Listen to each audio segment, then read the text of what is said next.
Okay, good morning, North Penn parents. We're going to wait just about 15 to 30 seconds to let our waiting room fill up as everybody's joining us for our 10 a.m. session of our ALICE training presentation for parents today. It's very informative presentation we have for you today, and we're going to have lots of time for questions here at the end. Mr. Brandon Rhone, our Coordinator of Emergency Management and Safe Schools, Dr. Todd Bauer, Superintendent of Schools, and I'm Bob Gilmer, Coordinator of Communications Media. So it looks like our room has stabilized and we're ready to go. So Dr. Bauer, let's get this show started. Yeah, thank you, Bob. And good morning, everybody. Thanks so much for joining. I'm actually very pleased to be kicking off this meeting and introducing Mr. Rhone. Thanks for joining us. And as a parent myself, and if you don't know this about Mr. Rhone, he is also a parent of children in a middle school and a high school. My kids are at middle school and high school level. My wife's a teacher in a local district. And I am sorry that we even need to have this meeting. And that we have to train kids about certain emergencies. But we do in 2025. And it's important that we have the opportunity to share what ALICE training for students is and is not, and what it would look like in the North Penn School District. So I will say that there are neighboring districts and districts around the country that do ALICE training a variety of ways. One end of the continuum is extreme drills with sounds in hallways and scenario-based trainings. That's not what this is in North Penn, and it will not be in North Penn.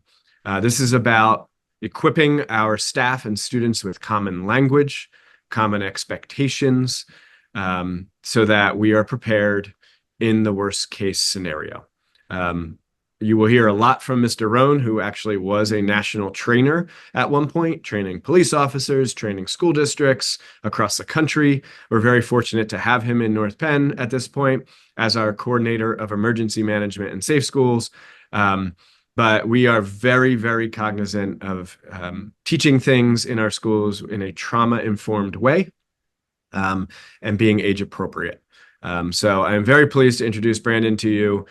He will explain a lot about what ALICE training will look like for our students. Our staff was trained last year. We have certified trainers in the district now. So Mr. Rhone, why don't you take it away? And if I could ask everyone to please save your questions for the end in the chat. Sometimes people ask questions that we are going to address eventually in the presentation.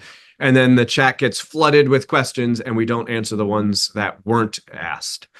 So before we have dozens of statements in there, hold off, please, on asking those questions. Hopefully we'll address most of them. And at the end, there will absolutely be time for Q&A. So without further ado, Mr. Rhone, take it away, please. Good morning, and thank you, Dr. Bauer. Good morning to the North Penn community. Appreciate the opportunity to spend a couple minutes with you and talk through what ALICE training looks like in our district with our students. And so I want to start with kind of some framework that we've been training students in schools for fire drills for a very long time. And if you think about it, in the month of October, Fire Prevention Month, typically is when this happens. Sometimes it happens before, sometimes it happens later. But I think we all of us parents and adults on this call can recall a moment when the fire department came to our school, and just like this picture here, a firefighter would come in with all of the gear and show us the equipment, and we would go out and look at the truck. And then they would talk to us about increasing survivability should our school catch on fire, right? We remember to go touch the door to see if it was hot before we exit, to climb out a window if we need to, and follow our teacher out for our emergency evacuation route. And they even gave us some options that if our clothes were to catch on fire, I'm going to pop quiz Dr. Bauer here and see if he remembers, right? What did the fire department tell us to do if we were to catch on fire? You're supposed to give me a heads up on these things. Stop, drop, and roll, I believe it was. Stop, drop, and roll, right? 100%. And I'm willing to bet that Dr. Bauer did not purposely wake up this morning and practice stop, drop, and roll. But yet, however, many decades later, he remembered that conversation, whether it was kindergarten, first grade, second grade, third grade, however early he had that conversation. And so I want to help frame this conversation that this is just like fire safety, right? We were given those options of stop, drop, and roll in touching the door to see if it was hot. It's all things, options to increase survival should we find ourselves facing a dangerous situation. And this conversation around a violent critical incident is no different.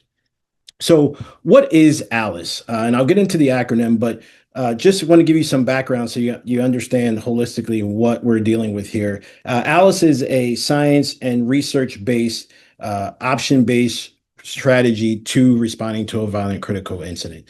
And really, it comes down to three simple things. One, empowering people to make decisions. Two, giving them the ability to remove themselves from the dangerous location or render that location no longer dangerous in a short window of time, based off the research that we know how fast these incidents actually begin and end. So when we think about what A.L.I.C.E is, A.L.I.C.E is certainly an acronym that stands for Alert, Lockdown, Inform, Counter, and Evacuate. And from a training perspective, we really take that acronym and put it into two buckets, which you see on the screen there, in awareness and communication for situational awareness, alert, and inform, right? And that's kind of the beginning of identifying that something has happened. Our senses begin to tell us, or there's some sort of alert that tells us that the problem has begun. And then, or we could receive information, whether it be through a PA system or our alerters app that we talk about here at North Penn, that tells us there's a problem in a different space that doesn't immediately impact us. And based off our alert and our information, we have some options about how we respond to that event. For some of us, it's going to be best to evacuate. For some of us, it's going to be best to lock down. For others, we may have to counter. And this is much like what common language you've heard through run, hide, fight, avoid, deny, defend, CRACE. These are all option-based strategies to empower folks to increase survivability. So when we look at the situational awareness, the alert, and the inform, once we receive that information, what can we do? And how can we go about it? And that may change throughout the incident as it progresses, right? For people who make a decision to evacuate, they can evacuate and get out, and others may make a decision to lock down. And our staff has been encouraged and empowered with the ability to make those decisions for what's best for them and their students. And they may have to make two decisions. Maybe they initially lock down and then they realize the situation is moved or it's safe to do so, and they can then evacuate through a secondary or a different evacuation method. And so it is not linear, so you don't have to take any particular order. Just make a decision and go with it and make another decision should you need to be able to do that. It's important for you to know, and Dr. Bauer touched on this, about how do we train students, right? And it is not lost on me and is not lost on us as a district, and it's certainly not lost on A.L.I.C.E, that training with a trauma-informed approach, right? Because everybody has different experiences, everybody learns differently, and so this is going to be no different here with training students for A.L.I.C.E from that trauma-informed approach, right? We realize that trauma is a real thing and people have different experiences. I talked to a teacher who was coming to us from a different district that she was involved in a violent critical incident. And she had some questions about what do we do here to plan and prepare? And I recognize that, you know, she is bringing an experience, and we need to be cognizant of that. And so we realize that that is a real thing. And we recognize that there are ways to have that conversation. We recognize that people do have different experiences and we respond to it accordingly. And give people options to be able to process the information that they are receiving or the experiences that they've gone through. And then how do we implement those things through that appropriate approach, right? So a person who may say, you know what, I choose not to go through this training. Great. We can certainly accommodate that.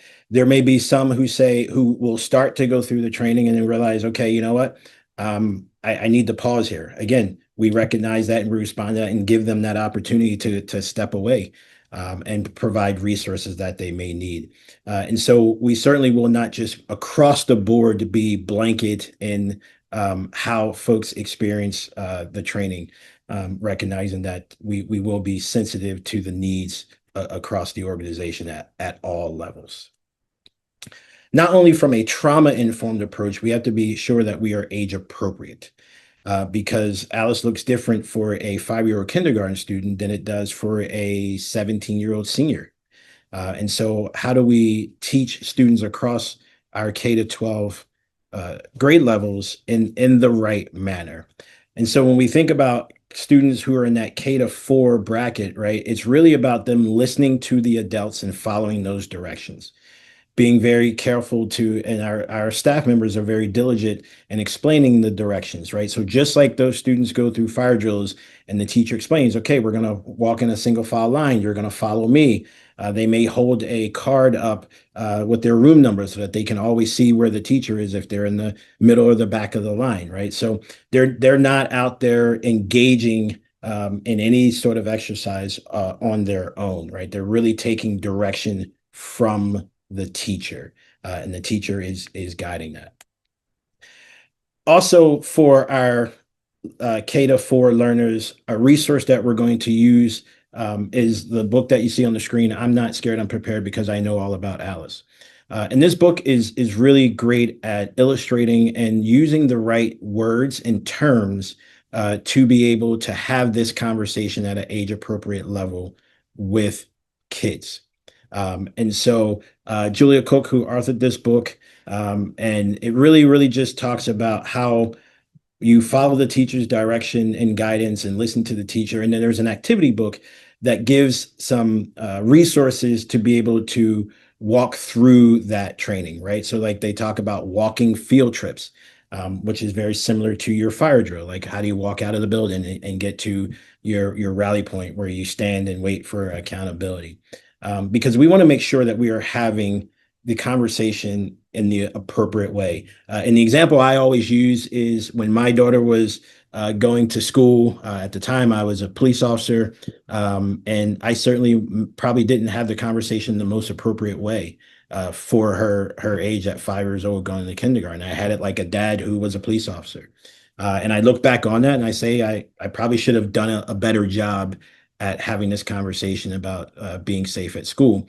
And had I had this book, I certainly would have used it as a resource. So the good news is we have purchased a number of copies of this, and we have distributed across our elementary schools to our principals. And we're going to have read aloud sessions with principals and cabinet members. And we will have follow-up read along sessions throughout the school year, just so that we make sure that we are having the right number of cadence in conversations around this topic and always keeping the content and the message the same. And so we don't have to worry about what teacher says what or how they say it. We read it right from the book, and it makes it really simple and at the age appropriate level. And so we're going to make that resource available to you to give you a snippet of what is in the book, so that you can know what your son or daughter or your student will be reading in school.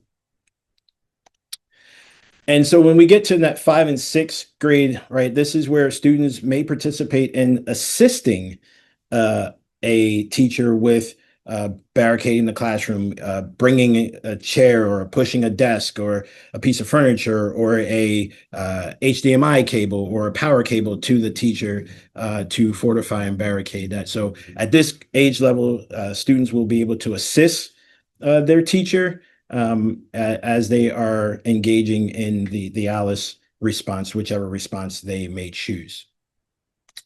And then we get into the 6th through 8th, that kind of middle schoolish typically section.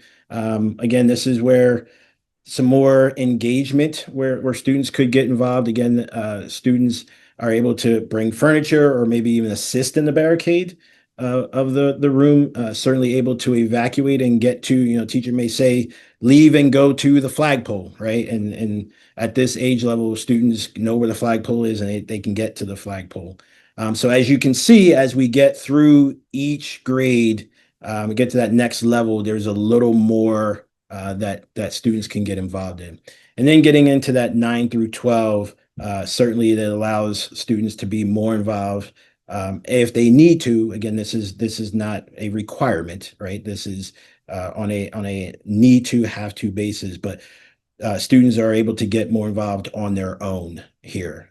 So, for example, a ninth grade student could self-evacuate. A ninth grade student or 12th grade student or a 10th grade student could self-barricade, again, based on age and appropriateness and the physical ability to do so.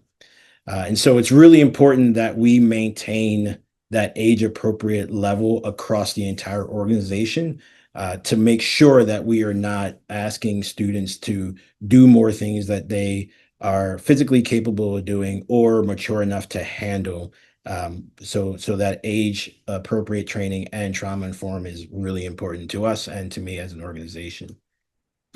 And so we also have appropriate training for students at all levels, right? So for a student who has maybe a sensory need or a mobility or a communication or any of those type of things, there's appropriate training at that level as well, right? So you can see here an example, there's a social story and it talks about during an evacuation drill, I may hear an alarm. It could be a fire alarm. It could be a PA announcement.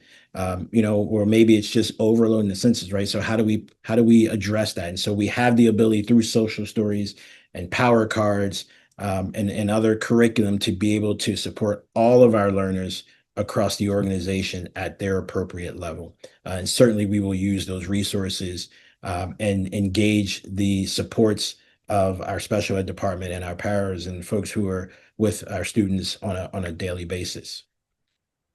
So there's a lot of information there about how we train, and let's talk about what does the drill look like. And so when we look at how FEMA defines a drill is a coordinated supervised activity usually employed to test a single operation, right? And that's ultimately what we're looking to do, right? So we will teach our students through the training, and then we will drill in that controlled environment. And I want to reiterate Dr. Bauer's statement that there will be no stimulus of blanks fired in hallways and theater kids dressed up as victims. Like there will be none of that. At no time will that ever happen here. I want to reiterate and be as clear as Dr. Bauer was. That will not happen here.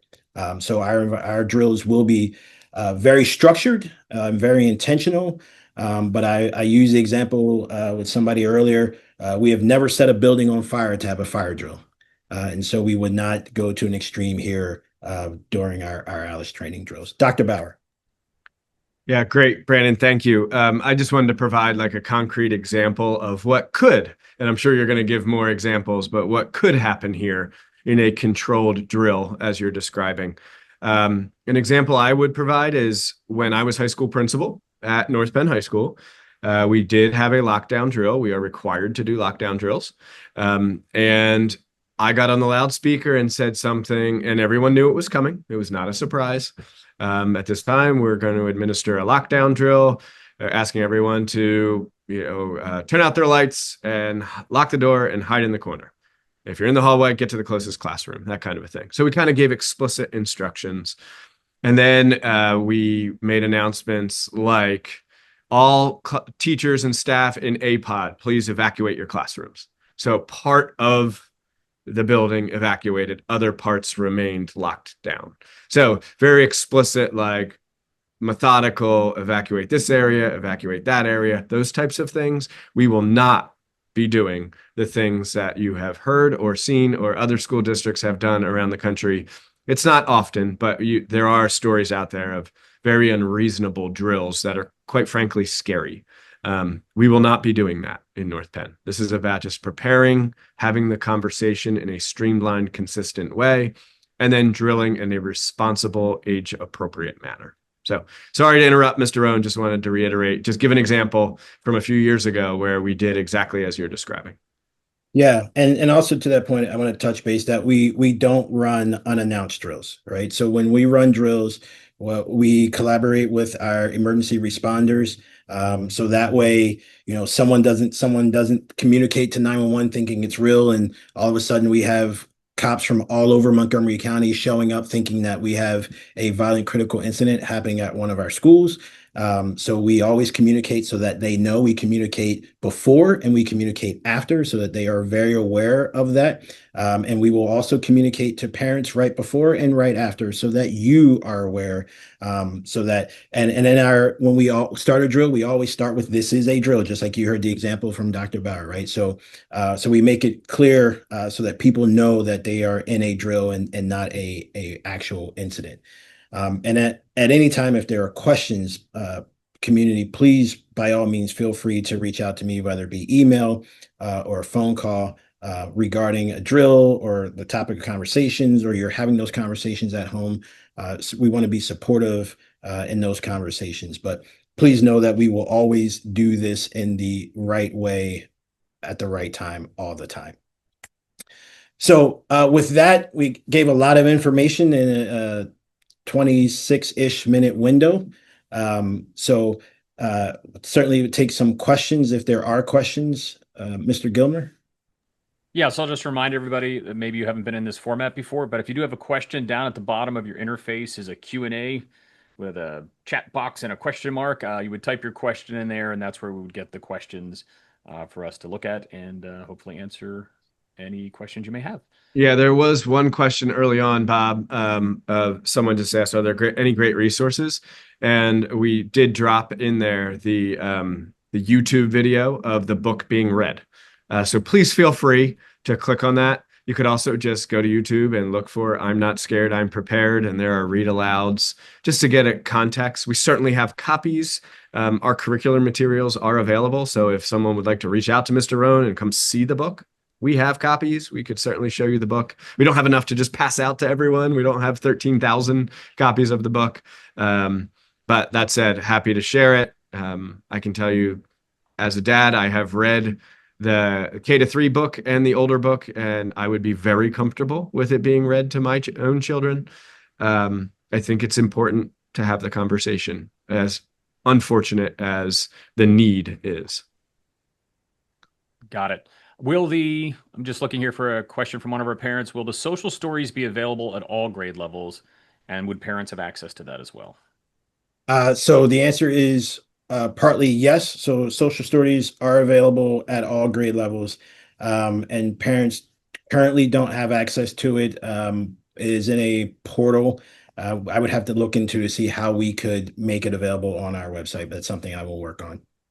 Yeah, and you might have covered this because I was multitasking here, but when would parents start to, or when would this training take place during the school year, and how would they know it's coming up if they want to talk to their kids about it? For sure. So principals will communicate when that training is coming. And so I don't have a blanket date across the board, but each building will do it at their time. But the message to the principals was that the training needs to happen before the drill. So they're required to have drills in certain months. So the training needs to happen before the drill, and principals will be communicating to their families. Another question came in here about terminology, the types of terminology that's used for active shooter as an example. What words are used when we're talking about training and A.L.I.C.E. and those incidents with kindergarten students? Yeah, so typically you will hear things like intruder. I referenced it a bunch. I believe Dr. Bauer referenced it. So we will be specific, so we don't use codes. I remember when I was a young SRO in an elementary school, one of the codes was "Mr. Snuffleupagus, please bring the purple pink photo to the main office." We don't use those anymore. It's actually since 9/11, legislation has dictated that codes cannot be used, so that people know exactly what is going on and where is going on. And then the second part of that same kind of question, again, we're talking about terminology and how this is presented to the younger students, kindergarten particularly. The reasons as you go into, like, why are we hiding? Why are we going in the corner? Like, how does that present it to kindergarten students? Yeah, so it is presented in a manner that the why is right to keep us safe, right? Just like why do we get low for smoke and why do we touch the door? So in the book it talks about right, they refer to it as the wolf, and that's the terminology that's in the book. But So it will be explained as to why we are going into a lockdown, and it's ultimately to keep us safe. Got it. We If do have I a may, question. Bob, real Yeah, go ahead. quick. Yeah, I was just going to point to, kids, even at kindergarten level, there are lessons with guidance and in a trauma-informed way about danger, stranger, and good touch, bad touch, right? Like no one should be talking to you about blank. No one should touch you here. Like those are age appropriate conversations you have with students. So saying there is a stranger in the building who shouldn't be here, much more age appropriate than saying what you may say at a high school. I think examples are helpful. Bob, you probably remember back in 2016 or 17, there was someone in the high school who shouldn't have been there, and we were legitimately concerned. And I got on the loudspeaker and said, there is someone in the building who should not be here. I need everyone to get to a secure location and lock your classrooms immediately. I could be that explicit at the high school level with 17 and 18-year-olds. You would not say such a thing to 6-year-olds. So it is, I really appreciate the question about age appropriate way of explaining it and talking about it. A danger stranger, someone who shouldn't be here. Those are different conversations than there is an active violent incident going on. So, And I think, from my standpoint, when I look at all those things, it's also why we train and drill so that we know the words we're going to use when that time comes. And then the people in the building know what that means. And it's not a code, but understanding like, okay, this is serious and it's not just a drill. That's why we drill. And I think that's what's always important. some common vernacular in these scenarios, Bob, that we often talk about are lock out Mhm. versus lock down, right? A lockdown is lock down your classroom, fortify, as Brandon was saying, block the door, barricade, those types of things. A lockout is, you know what, something's going on. Let's not let anyone in the building and let's not go from class to class. Yep. It might be a medical emergency in the hallway and someone is, there are EMTs in the middle of the hallway. We just don't want kids to see that. So that's a lockout. Stay in your classrooms. Don't allow any visitors into the building versus a lockdown being very different. So great example with like different terminology and we have to be familiar with it. Yeah, not to get too far off topic because we're talking about Alice today, but I think that's important for parents to understand too, is that a lockout is, I'm going to call it common, but it happens more frequently for those very reasons. It could be somebody has gotten sick in the hallway and we got to clean it up. And we don't want people walking down the hall while we're doing that. It could be any number of things like, hey, everybody's just going to stay in their room for right now. We've certainly had the scenario where in the community somewhere there's an incident going on.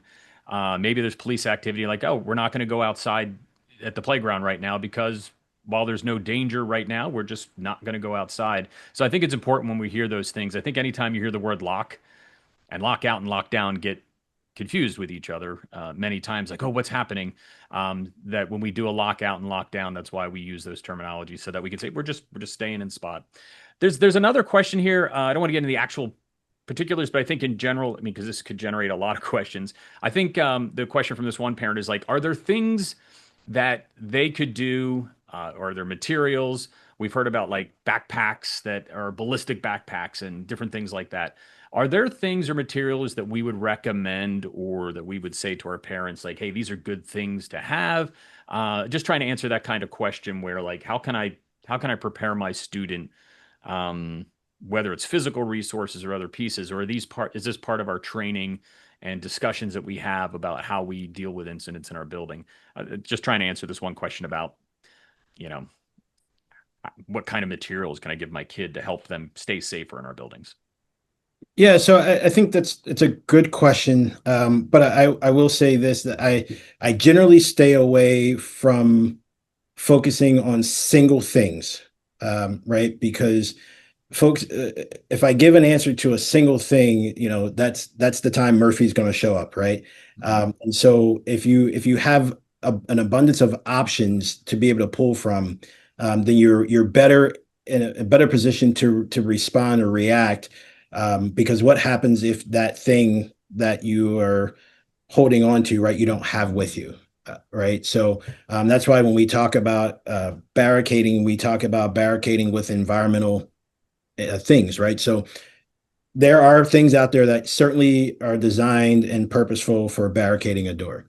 But just like stop, drop, and roll, just like stranger danger, Alice is a life skill, right? And it could be used outside of the four walls of any North Penn school district. Mm. And so if we only train people and prepare people to use the one tool, well, what happens if the event that they're experiencing, that tool is not available to them? So I typically stay away from saying, right, like, hey, get this thing or get that thing, because what happens when that thing is not available to you? But there are a lot of vendors and places out there that will sell all kinds of things. But I've just never been a fan of digging my heels into a particular product. So, a great example there, Brandon. You handled that question really, really well, by the way.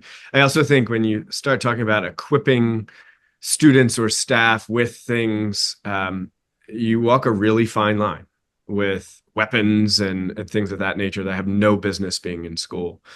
A lot of the research out there about some of these horrific incidents that have happened across the country, we do know that if the room is barricaded, uh, the person is moving on, right? So teaching kids and staff to make it difficult, whether that's a pile of 30 desks in front of a door that you certainly don't have time to untangle, whether it's utilizing a belt to lock, further fortify a lock, stacking, pushing a bookcase over that's a couple 100 pounds. Those are the types of skills we're talking about here, not like what equipment should my child have. Look, this is we've said it and I can't say it enough. No one wants to be talking about this.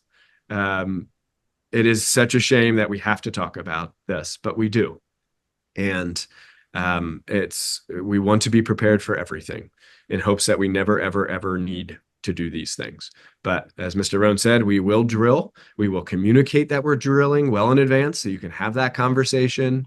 And we will communicate after it happened. Here's what we did. Please feel free to speak with your student tonight when they get home. So I really appreciated the way you answered that question, Brandon. Thank you. Yeah. Alrighty, that's the list of questions so far. I think you did a really good job of going through the overview here, making sure we understand what we'll be talking about, and I think clearly the age appropriateness of each of the levels here has been really helpful. Is there any other final thoughts, Dr. Bauer or Mr. Rhone, before we wrap up today? No, I just want to say thank you to the parents who came out and to hear this information. And again, if there are questions or as you kind of chew on this through the rest of the day and something you're driving down the road and a thought comes to you, by all means, please feel free to reach out, whether it be phone call or email. Yeah, I will reiterate that. And I'm very proud of the responsiveness of the team here in North Penn. If you send me an email, I will respond. Mr. Rhone receives an email or a phone call, he will respond. So please take us up on that. If you have a question and you're not comfortable asking it in this format, just shoot an email. We'll be happy to respond. And we will continue to communicate throughout the year when these training opportunities, drills, when they come up. So we appreciate you joining us today to learn a little bit more. Again, if you have questions, just ask. Thank you. All right, very good. Thank you, everybody. We hope you have a great day. I don't know what the weather's like out there, Dr. Bauer. You got a window. How are we looking? Is it still rainy? It does not appear to be actively raining. It's overcast, but that's okay. All right, everybody get out and take a walk. Couldn't do it really 75 that much degrees. yesterday. Yeah, take a nice walk. Enjoy your day. We appreciate everybody taking the time with us this morning to review our A.L.I.C.E program. We thank all of you, and we hope everybody stays safe and take care.